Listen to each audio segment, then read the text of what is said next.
The doll arrived without a name.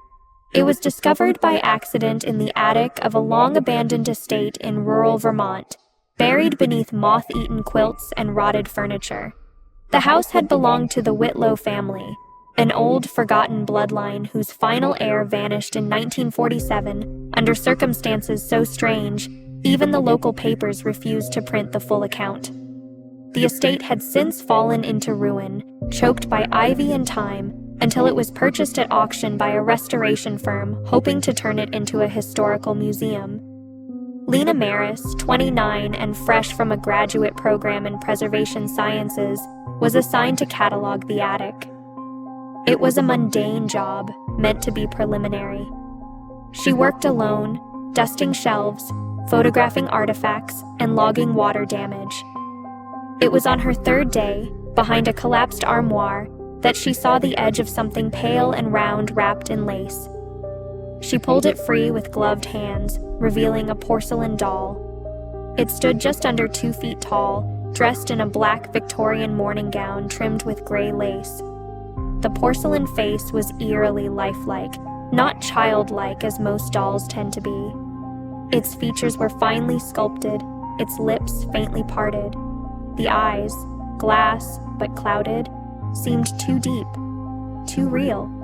They weren't just reflective. They were wet, as if weeping. There were no maker's marks, no tags, no stitching. The back of the dress was sewn shut with heavy black thread. Lena made a note, photographed the doll, and set it aside for transport. That night, she dreamed of a child with no face standing at the foot of her bed. The restoration team laughed when she mentioned the dream. Old houses had energy, they said. Mold and dust could do weird things to the mind. But Lena had never dreamed like this before. The child didn't speak, didn't move, just watched, its face a smooth blank. The dreams continued. Each night the child was closer. By the end of the week, it had climbed onto her bed.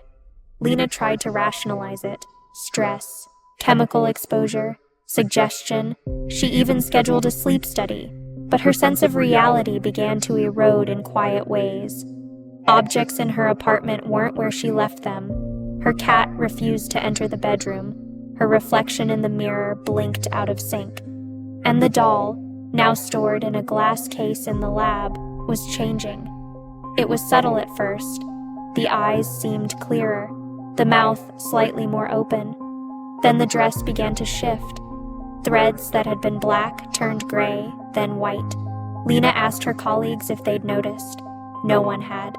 They said the doll looked the same, but the photos disagreed. She pulled up her original pictures.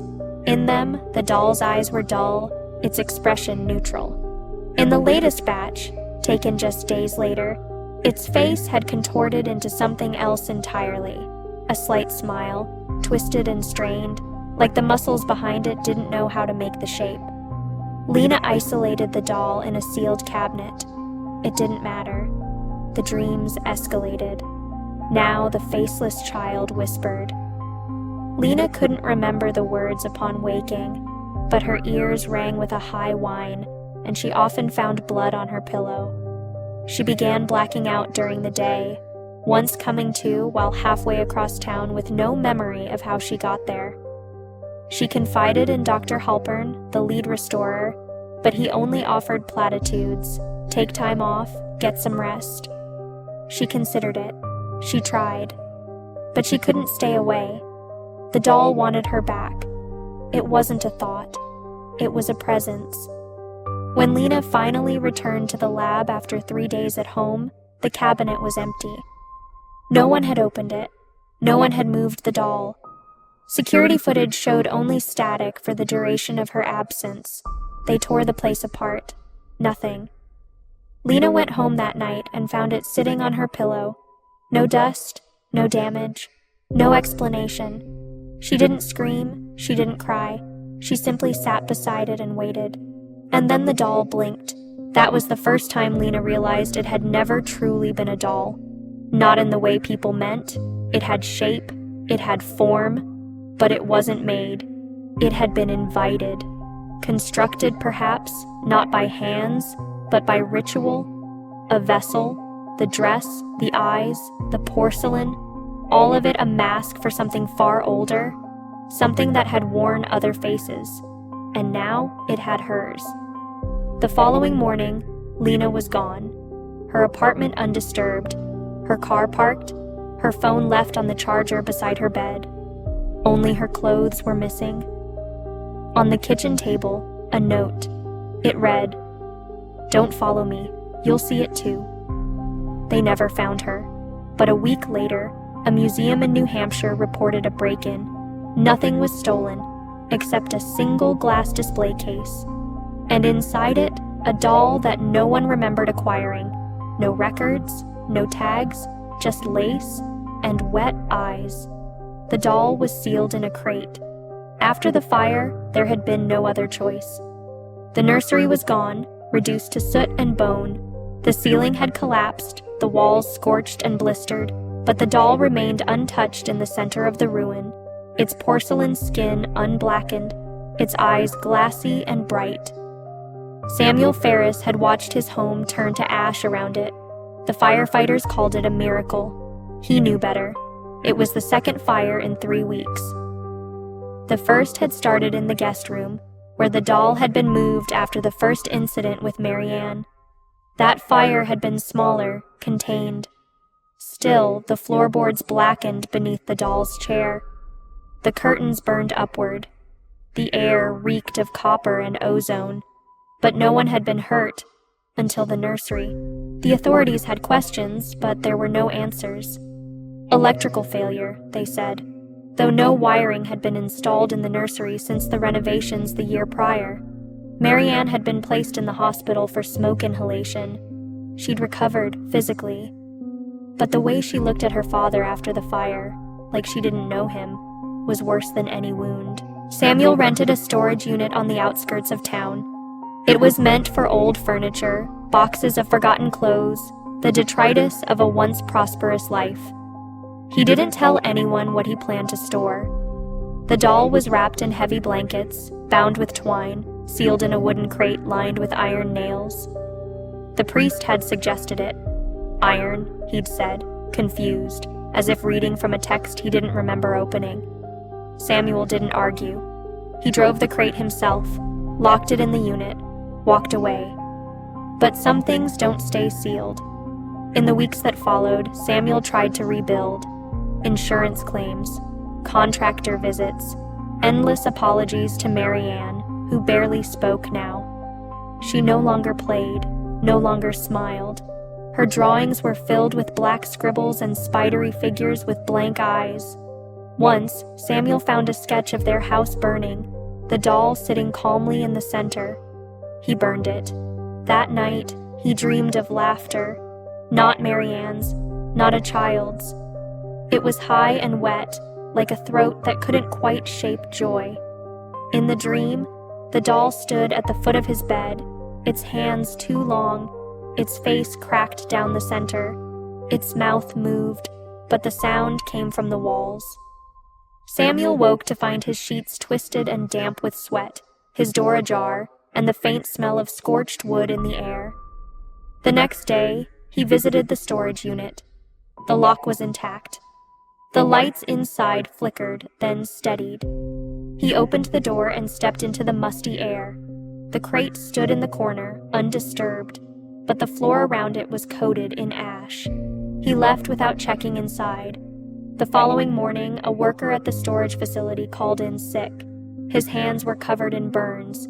He claimed to have seen a child standing between the units at 3 a.m., a little girl in an old-fashioned dress, her head tilted at an impossible angle. He refused to return to work. Samuel returned that evening. The crate was warm to the touch. He contacted the priest again. Father Mulrooney was older now, slower, but his voice still held that note of weary authority.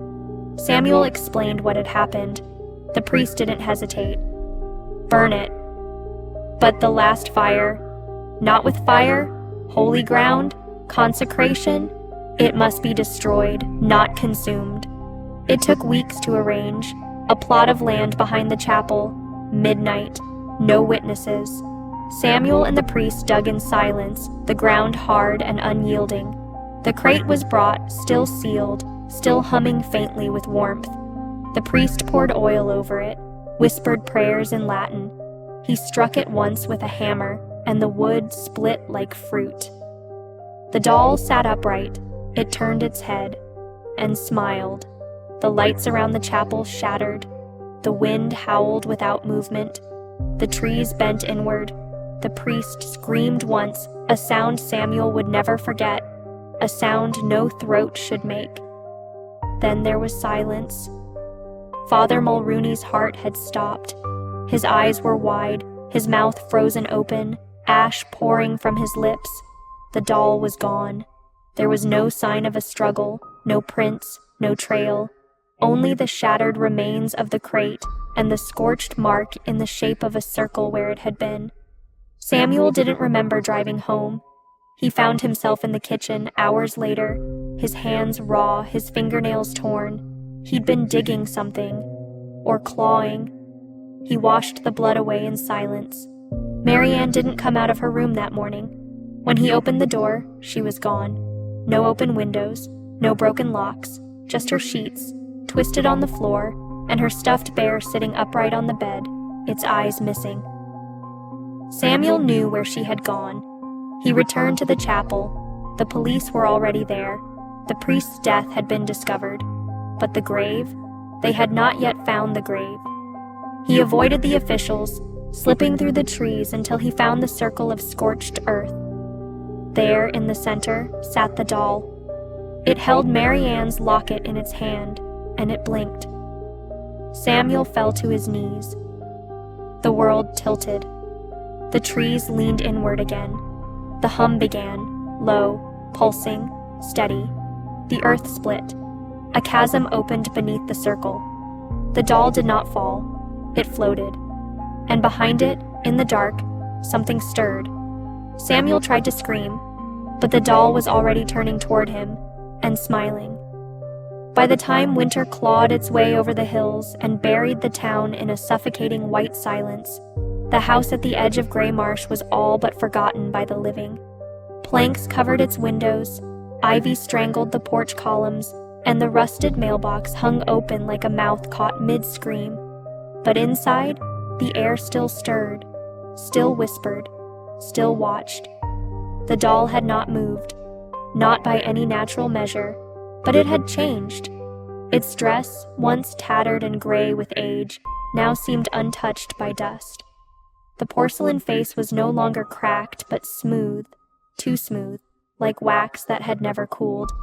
And the eyes, glass once dulled by decades, gleamed now with a wet sheen, glistening in the dark even when no light touched them.